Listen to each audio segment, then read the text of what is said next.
Post office बचत योजना बऱ्याच काळापासून लोकप्रिय आहेत.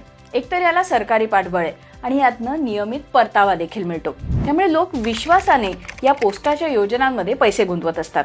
काय फायदे आहेत पोस्टाच्या योजनांचे, कुणासाठी या योजना चांगल्या आहेत आणि महत्त्वाचं म्हणजे त्या टॅक्स फ्री आहेत का, समजून घेऊयात आजच्या सोपी गोष्टमध्ये. पोस्टाच्या योजना कोणत्या आहेत, कोणत्या योजनांवरती टॅक्स कापला जातो, TDS लागतो, ते आपण आधी समजून घेऊ. सगळ्यात आधी पोस्ट ऑफिस सेव्हिंग्ज अकाउंट हे तुमच्या नेहमीच्या बँक खात्यासारखं असतं आणि यातल्या रकमेवरती तुम्हाला 4% व्याज मिळतं. नंतर आहेत फिक्स डिपॉझिट योजना. 1 ते 5 वर्षांच्या कालावधीच्या वेगवेगळ्या योजना आहेत, ज्यावरती 6.90% ते 7.50% दरम्यानच्या दराने व्याज मिळतं. रिकरिंग डिपॉझिट्सवरती 6.70% तर मंथली इन्कम स्कीम म्हणजे MIS वरती 7.40% दराने व्याज मिळतं. तर ज्येष्ठांसाठीच्या सिनियर सिटीझन सेव्हिंग स्कीम म्हणजे SCSS वरती 8.20% या दराने व्याज मिळतं. पोस्ट ऑफिसात ठराविक कालावधीमध्ये जमा करण्यात आलेली रक्कम, मग ते रिकरिंग डिपॉझिट असेल किंवा मग मंथली इन्कम स्कीम म्हणजे MIS असेल, यापासून तुम्हाला जे व्याज मिळतं त्या व्याजावरती TDS म्हणजे टॅक्स डिडक्टेड ॲट सोर्स आकारला जातो. 2025च्या अर्थसंकल्पामध्ये ज्येष्ठ नागरिकांना फिक्स डिपॉझिट, रिकरिंग डिपॉझिट यामधनं मिळणाऱ्या व्याजासाठीची मर्यादा म्हणजे ज्याला थ्रेशोल्ड लिमिट म्हटलं जातं ते वाढवण्यात आलं आणि ही मर्यादा दुप्पट करण्यात आली. आता ही मर्यादा काय आहे, तर ज्येष्ठ नागरिकांसाठी 1 एप्रिल 2025 नंतर 1 लाख रुपयांपर्यंतच्या व्याजावरती कोणताही कर आकारला जाणार नाही. म्हणजे ज्या ज्येष्ठ नागरिकांना वर्षभरात व्याजापासून 1 लाखापेक्षा कमी उत्पन्न मिळतंय त्यांच्याकडनं पोस्ट ऑफिस TDS कापणार नाही. तर इतरांसाठी ही मर्यादा अर्थसंकल्पाद्वारे 40,000वरनं वाढवून 50,000 करण्यात आलेली आहे. पण मग पोस्टाच्या कोणत्या योजनांवरती TDS आकारला जातो आणि कोणत्या योजनांवर आकारला जात नाही? पहिली म्हणजे national saving recurring deposits.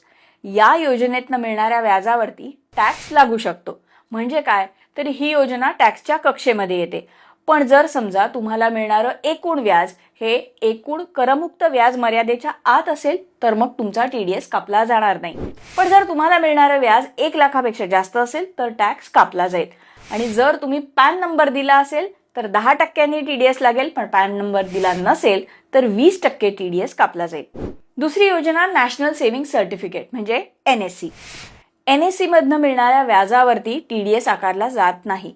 Income tax ऍक्टच्या section 80C नुसार NSC मधल्या 1.5 लाखांपर्यंतच्या व्याजावरती टॅक्स बेनिफिट मिळतो. तिसरी योजना किसान विकास पत्र म्हणजे KVP.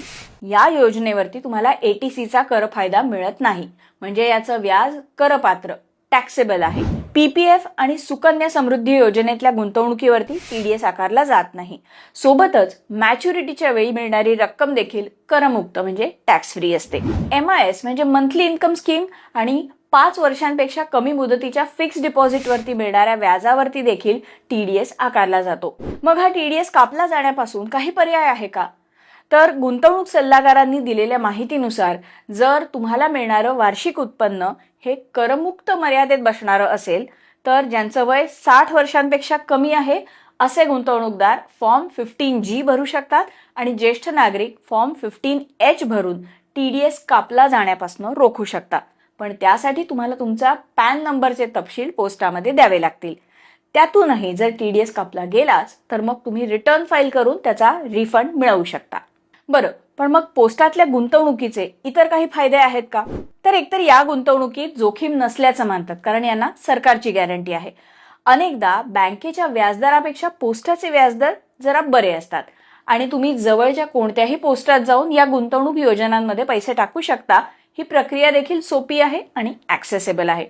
पण मग पोस्टाच्या योजनांमध्ये काही उणिवा आहेत का? तर हो. सगळ्यात महत्त्वाची गोष्ट म्हणजे पोस्टाच्या बहुतेक सगळ्या गुंतवणूक योजनांना मॅन्डेटरी लॉक इन पिरियड आहे. म्हणजे काय, तर अमुक 1 वर्ष तुम्ही गुंतवलेले पैसे काढून घेऊ शकत नाहीत आणि जर समजा गरज लागली आणि ही गुंतवणूक मोडून पैसे काढले तर मग तुम्हाला पेनल्टी लागते.